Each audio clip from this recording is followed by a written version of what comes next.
Agima de alias Pugi. So hello mga kaibigan, mapagpalang araw sa ating lahat. Nagbabalik naman po yung agimat ni alias Pugi. So ngayon mga kaibigan, mayroon pong babagi sa inyo at ipapakita sa inyo. Ngunit bago yan, pagmasdan nyo po muna mabuti kung ano pong nakikita nyo ngayon. Dahil yan pong nakikita nyo ngayon, yung tatlo na yan pong ating aalamin ngayon kung gaano po yan katotoo, kung anong bisa o bertod. So ngayon, kung interesado po kayo, panoorin niyo po ito hanggang sa pagtapos sa video na ito. So now, what are you waiting for? Let's get started. If you are interested in such things, this video is for you. And don't forget to like and subscribe my YouTube channel. So, pagsuporta ang aking YouTube channel mga kaibigan para tuloy-tuloy tayo sa pagbabahagi ng mga amulet o talisman. So, okay? So, now, let's begin. Huwag na po natin pabayang video ito. So, ayan na po yan mga kaibigan. Ayan. Pagmasdan nyo po muna ng buti. Kung ano pong nakikita nyo ngayon. Bago ko ipaliwanag sa inyo ng lubos. Alam nyo ba kung anong tawag dyan sa nakikita nyo ngayon? Ang tawag dyan sa nakikita nyo ngayon, yan po yung tinatawag na amulet o talisman. So, isa-isahin po natin yung tatlo na yan. Unahin po natin itong puti.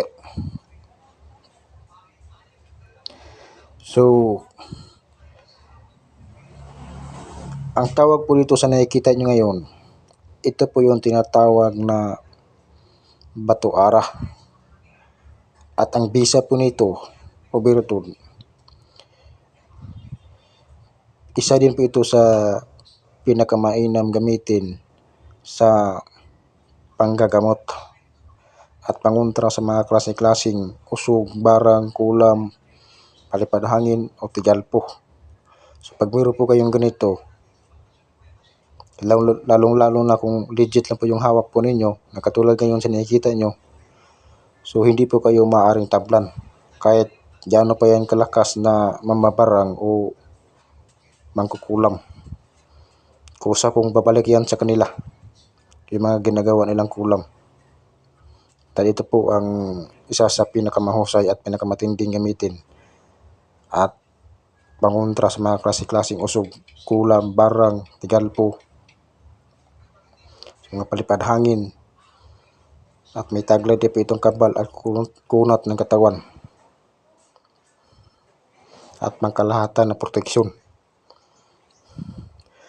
At ito naman po mga kaibigan, so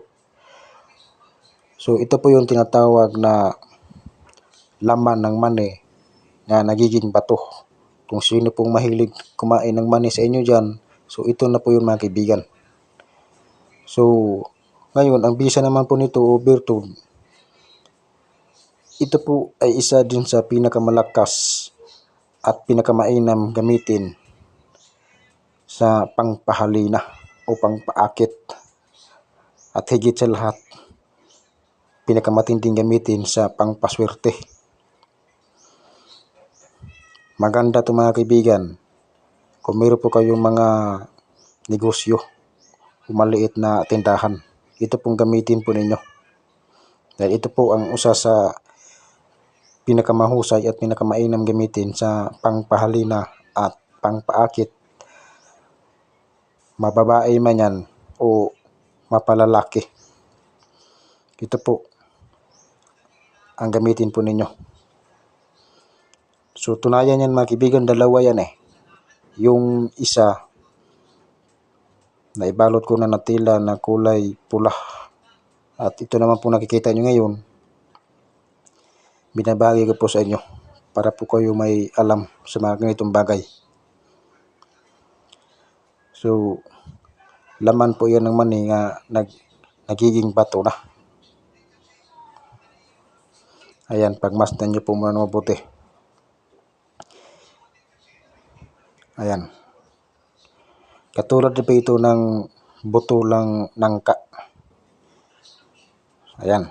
So ito naman po, siguro nakikita nyo naman, nga nilagay ko sa baso at mayroong tubig.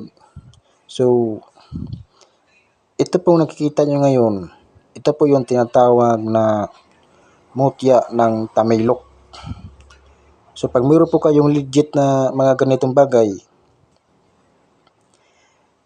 ibabad nyo po iyan sa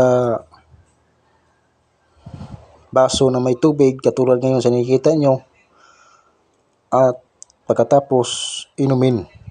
So, inuulit ko po sa inyo, pag mayroon po kayong legit na mga ganito, umutya ng tamilok, kumuha po kayo ng baso at lagyan ng tubig at kunin po ninyo yung mga mutya po ninyo ng tamilok at ilagay sa baso na may tubig at ibabad po ninyo ng mga ilang minuto at pagkatapos inumin. Dahil yan po ay isa sa pinakamainam gamitin sa mga karamdaman, sa mga sakit-sakit sa katawan. Ang mutya ng tamilok po ay isa sa pinakamahusay at pinakamatinding gamitin sa sumbalik. Alam po ba ninyong ibig sabihin ng sumbalik? So, halimbawa, kung mayroon pong nakulam sa inyo, kung sakaling kinukulam po kayo, so, pag mayroon po kayong mga ganito, legit mutya ng tamilok, so, ang tamang proseso niyan mga kaibigan, ibabad nyo po lang iyan sa tubig ng mga ilang minuto at pagkatapos inumin. Dahil mainam po yan gamitin sa mga karamdamang sakit o sa madaling salita, gamot sa mga sakit-sakit sa mga katawan. Gayahin lang po ninyo ito mga kaibigan, no? Ayan, no? So, isa po ito sa pinakamalakas at pinakamatinding gamitin sa sumbalik. Dahil kung sakaling kinukulam po kayo, yung mga ginagawa nilang kulam ay kusa pong babalik yan sa kanila. 100% yung pagkasabi ko sa inyo. So ngayon,